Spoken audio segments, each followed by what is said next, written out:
Hi there, I'm Dr. Michelle Alden. If you have questions about what to do with your challenging kid, you've got some options here. I'm going to be spending time on these videos answering questions that keep coming in, and here's how you can get your questions answered. You can leave comments in the section below, or you can go to parentingchallengingkids.com and you can fill out a form and ask some questions there. That would also enable you to be able to set up a free consultation with me, which would be great. I would love that. But meanwhile, the questions keep coming in, and so I'm going to answer those. First question is, how do I stop feeling like I'm always correcting or nagging my child? This is a great question. I like to address this by doing what I call setting the expectations or coming around the problem. So if you feel like there's certain things that you are continually like having to repeat yourself 47 times about, that you're constantly like, no, stop, don't, I want you to think about creating a fence. And I like to think of it as a white picket fence that just sets some boundaries and some expectations, and not like a high fence with razors or razor wire across the top, right? Like, we're not trying to imprison our kids. And I think of a fence more than just having them like on a short leash where we're constantly having to pull them back to what we want them to do, to what your expectations are. So this takes a little bit of forethought as a parent to consider how you're going to come around it. But anytime that you find yourself repeating yourself over and over, and not like in the moment so much, because that is a problem too. I like parents to be one and done, but repeating yourself, like every day we go through the same battle. Every time it's the same battle. How can you come around that? And I don't mean only with your language of like trying to kind of, say it nicely, but how can you create a better situation so that your child knows exactly where the boundaries are and what you're going to do if those boundaries are crossed? And that's the second part of it that I really encourage you to think about. When this happens, what will you do? And it's not punishment. It doesn't have to be some big, I'm going to ground you for a week, or I'm going to take your phone away. Please, that's not what I'm talking about. I'm talking about those places where you're constantly having to say something, and how we can say, listen, here's what we're going to do. This is how long it's going to take. And if we can't get it done, then this is what's going to happen. If we do get it done, this is what's going to happen. So some forethought on how to do that and what to do. So that's the first thing I usually suggest. Taxing as a parent to have to think about that, but once you have that set up, and you get in the habit of doing that, you'll catch yourself as you start to kind of nag, or constantly having to correct, and you'll be like, okay, how can I come around this a different way? I find myself doing this now, even with my grandson. If I have days where I'm just like, man, I'm like constantly having to tell him like, stop, don't. I don't want to do it in that way. I want to be more proactive and come around it. So the other thing that I would tell you is that if you're nagging your child a lot, it could be because a lot of times with neurodivergent kids or kids that have ADHD, trauma, different things like that, we end up having to tell them things over and over, and we can't give them very many steps at a time. So we end up doing a lot of prompting, a lot of like, and our kids get very dependent on the prompting. But what I want you to realize is that we are trying to move away from having to prompt them. Yes, we do have to to give them some guidance, more than we might with neurotypical kids. But I want to move you away from having to prompt them about everything. And so that's where looking again at what your expectations are, how you can set this up so that they can be more self-guided.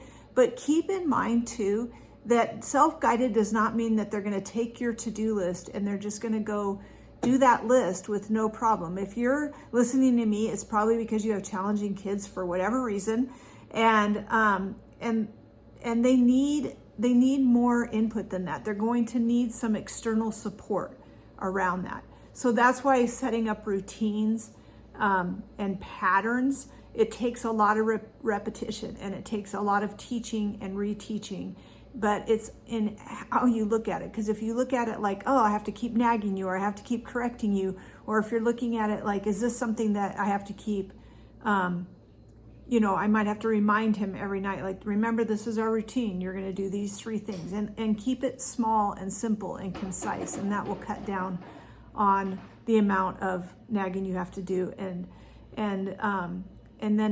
keep in mind, our goal is to be able to help them to move through those routines on their own. And it may be that your child needs to always have a checklist, or always have these routines in place, even when they're much older. They may look different as they're older, but if you can establish those routines, there's a lot of success for these kids as they head into their own, even if they have supported living or something like that, they still will carry with them these routines and things like that. That's what we want them to know. We want them to know if they're the kind of person that has to have a schedule and a list and all of those kind of things. So, but right now, like, you're teaching it, you're modeling it, you're kind of creating that for it. I feel like I'm walking on eggshells around my child. I feel like this question kind of goes hand in hand with a little bit of what we were talking about, because that's kind of the other side. Like, you're not nagging, you're not telling them, what to do because you're afraid they're going to explode. And I've seen both, like, in kids, where it's like you just tell them something simple, like, please go put your shoes over here, and they have this big explosion about it. And so then you kind of start feeling like, well, I don't want to cause a problem, so I'll just pick up the shoes. Or you're on the other end of it, where you feel like you're mad, right? I always have to tell you this. Like, why do I have to tell you this over and over? And why are you getting mad when you should know better? And it just creates this really crazy, unhealthy dynamic. So it's the same kind of thing with the walking on eggshells. Is I know that if you have kids that are very explosive, this is very typical. Like, I think this is where we get the idea that our kids are demand avoidance. We can't tell them to do something because they just don't like it. I hear this a lot from parents, but that's not how the world works. Like, we want our kids to be able to go to school. We want them to be able to, if they're athletic, to be able to play sports. We want them to be able to even play, music or have a job, or, all these things in life that promote healthy functioning at whatever level they're going to be able to do that. And they are going to have to be able to take instructions from other people. The hardest place may be from you, because they may feel the most secure, and just, maybe other people aren't going to kind of walk on eggshells around them. And so we have to allow for that too, that yes, sometimes your teacher is going to get upset with you, or other adults might get upset if you're not doing what you were told to do. And they may have some better consequences or follow through than we have, and we can change that too. So I don't want you to resort to like, well, I don't want to tell them anything because I don't want to have any problems, because you're going to still have problems. These demand avoidant kids tend to be very, very demanding to their parents. So again, just be very clear and concise. And I think also, like, you can expect it. And so sometimes with kids that are defiant, you can say, like, I know you don't want to do this right now, but we had a deal and you need to turn that off and come help me with the dishwasher. And if they start to explode or start to melt down, know how you're going to handle it. Whether it's going to be I'm going to give you a few minutes here, or if you can't turn it off right now, then we're going to put it away for a week. Whatever it is that you've already decided. If you're trying to think in the moment, then you're going to be stressed, and it's not going to match as well. So again, it's just like the first question. You're going to want to kind of think it out, what you're going to do. And then just know what you're going to do too if they do have a meltdown. Like, is that really the end of the world? And when we kind of realize, like, you're going to have a meltdown and I'm just going to be right here and wait for you, but it's not going to change anything.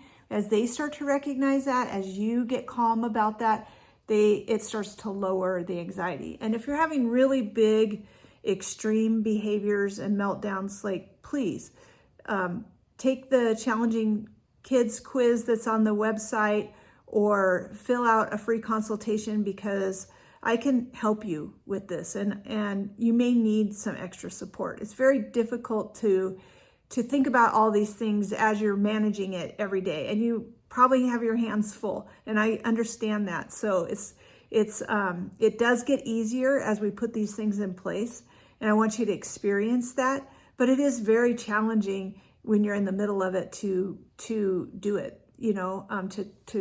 To hear something or read something and then just implement it. It really helps to have a guide through that.